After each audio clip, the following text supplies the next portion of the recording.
നമസ്കാരം, ഞാൻ M G Pratheesh. Chemmannur International Jewellers Kaumudi ഹെഡ്ലൈൻസിലേക്ക് സ്വാഗതം. Powered by Fortune Industries, presented by Baba is English in association with High Sleep Mattresses. വിലക്കേർപ്പെടുത്തി കോടതി. നെഹ്റു ഗ്രൂപ്പ് ചെയർമാൻ പി കൃഷ്ണദാസിന് കേരളത്തിൽ കയറുന്നതിന് വിലക്കേർപ്പെടുത്തി സുപ്രീം കോടതി. കേസന്വേഷണം പൂർത്തിയാകുന്നതുവരെ കൃഷ്ണദാസ് കോയമ്പത്തൂരിൽ തന്നെ തങ്ങണം. അന്വേഷണ ഉദ്യോഗസ്ഥൻ ആവശ്യപ്പെട്ടാൽ മാത്രം കേരളത്തിലെത്താം. ഉത്തരവ് ഷഹീർ ഷൗക്കത്ത് അലി കേസിൽ പ്രതികളുടെ ജാമ്യം റദ്ദാക്കണമെന്നാവശ്യപ്പെട്ട് സർക്കാർ സമർപ്പിച്ച ഹർജിയിൽ.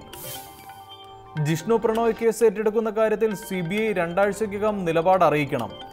നിർദ്ദേശം ജിഷ്ണു കേസ് CBIക്ക് കൈമാറി സംസ്ഥാന സർക്കാർ വിജ്ഞാപനം പുറപ്പെടുവിച്ച സാഹചര്യത്തിൽ കോടതി ഉത്തരവ് സ്വാഗതം ചെയ്ത ജിഷ്ണുവിന്റെ കുടുംബം. അന്വേഷണത്തിൽ പൂർണ്ണ വിശ്വാസമെന്ന് അച്ഛൻ അശോകൻ. വ്യക്തത തേടി പോലീസ്. നടി അക്രമത്തിനിരയായ സംഭവത്തിൽ മുഖ്യപ്രതി പൾസർ സുനിയുടെ ജയിലിലെ ഫോൺ ഉപയോഗത്തിൽ നിർണായക അറസ്റ്റ്. സുനിക്ക് ഫോൺ എത്തിച്ച വിഷ്ണുവിന് തമിഴ്നാട്ടിൽ നിന്ന് മൊബൈലും സിം കാർഡും എത്തിച്ചു കൊടുത്തതിന് പിടിയിലായത് മലപ്പുറം സ്വദേശി ഇമ്രാൻ. ചോദ്യം ചെയ്യലിൽ ഇയാളിൽ നിന്ന് ഗൂഢാലോചന സംബന്ധിച്ച നിർണായക സൂചനകൾ ലഭിക്കുമെന്ന് അന്വേഷണ സംഘം. അന്വേഷണം അവസാന ഘട്ടത്തിലേക്ക് കടക്കവേ തെളിവുകൾക്ക് കൂടുതൽ സ്ഥിരീകരണം തേടി പോലീസ്. ഫോൺ വിളി കേസിൽ എറണാകുളം സ്വദേശി സനൽ പി മാത്യുവിനെ ഒഴിവാക്കി അന്വേഷണ സംഘം. പ്രതി ചേർത്തത് വട്ടേക്കുന്ന് സ്വദേശി അരവിന്ദനെ. പൾസർ സുനി ചോദ്യം ചെയ്യലിനോട് പൂർണ്ണമായി സഹകരിക്കുന്നില്ലെന്നും സൂചന. അതേസമയം പോലീസ് മർദ്ദനത്തെക്കുറിച്ചുള്ള സുനിയുടെ ആക്ഷേപം കസ്റ്റഡി അവസാനിപ്പിക്കാനുള്ള തന്ത്രമെന്ന നിഗമനം. പ്രതികരണവും തിരുത്തും. നടിയെ ആക്രമിച്ച കേസിൽ TP സെൻകുമാറിന്റെ വിമർശനങ്ങളെ തള്ളി ലോക്നാഥ് ബെഹ്റ.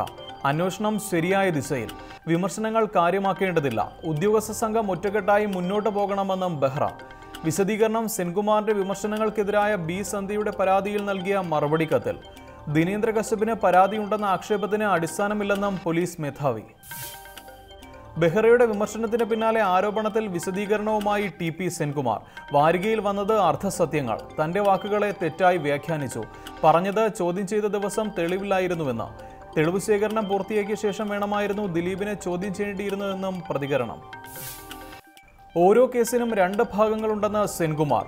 തെളിവും സംശയവും രണ്ടും രണ്ടാണ്. ദിലീപിനെ 13 മണിക്കൂർ ചോദ്യം ചെയ്തപ്പോൾ എന്തുകൊണ്ട് ദിനേന്ദ്ര കശ്യപ് ഉണ്ടായിരുന്നില്ല? അന്വേഷണ തലവൻ കഴിവുള്ള ഉദ്യോഗസ്ഥനെന്നും സെൻകുമാർ. മാറ്റത്തിന്റെ G20. കലുഷമായ ലോകാന്തരീക്ഷത്തിൽ വൻ ശക്തി രാഷ്ട്രങ്ങളുടെ സമ്മേളനത്തിന് തുടക്കം. ജർമ്മനിയിലെ ഹാംബർഗ് ആതിഥ്യമരുളുന്ന G20 ഉച്ചകോടിയിൽ പങ്കെടുക്കാൻ പ്രധാനമന്ത്രി നരേന്ദ്രമോദിയും ചൈനീസ് പ്രസിഡന്റ് ഷീ ജിൻപിങ്ങും.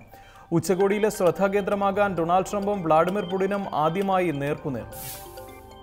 കാലാവസ്ഥാ വ്യതിയാനം, ആഗോള ഭീകരത, വ്യാപാര കരാറുകൾ, ആരോഗ്യ പരിരക്ഷ എന്നിവ മുഖ്യ അജണ്ട. പാരീസ് ഉച്ചകോടി ബഹിഷ്കരിച്ച ട്രംപിനോടുള്ള എതിർപ്പ് ലോകരാജ്യങ്ങൾ പരസ്യമാക്കാം. യോഗത്തെ ശബ്ദായമാനമാക്കാൻ ഖത്തർ ഉപരോധവും ഉത്തര കൊറിയയുടെ മിസൈൽ പരീക്ഷണവും. തുറന്ന വ്യാപാര കരാറുകളുടെയും സ്വതന്ത്ര വിപണിയുടെയും പ്രാധാന്യം വ്യക്തമാക്കുന്ന ചർച്ചകളും യോഗത്തിൽ. G20യിലെ ഇന്ത്യ ചൈന ഉഭയകക്ഷി ചർച്ച റദ്ദാക്കിയതിനു പിന്നാലെ അതിർത്തി മേഖലയിൽ യുദ്ധസമാനമായ പരിശീലനം നടത്തി ചൈന. ടാങ്കറുകളടക്കം പുത്തൻ സന്നാഹങ്ങളുമായുള്ള പരീക്ഷണത്തിന്റെ ചിത്രങ്ങൾ പുറത്തുവിട്ട് ഔദ്യോഗിക വാർത്താ agency. Chemmannur International Jewellers Kaumudi headlines സമാപിക്കുന്നു. Powered by Fortune Industries, presented by Baba is English in association with High Sleep Mattresses. അടുത്ത ഹെഡ്ലൈൻസ് 1 മണിക്കൂറിന് ശേഷം. നമസ്കാരം.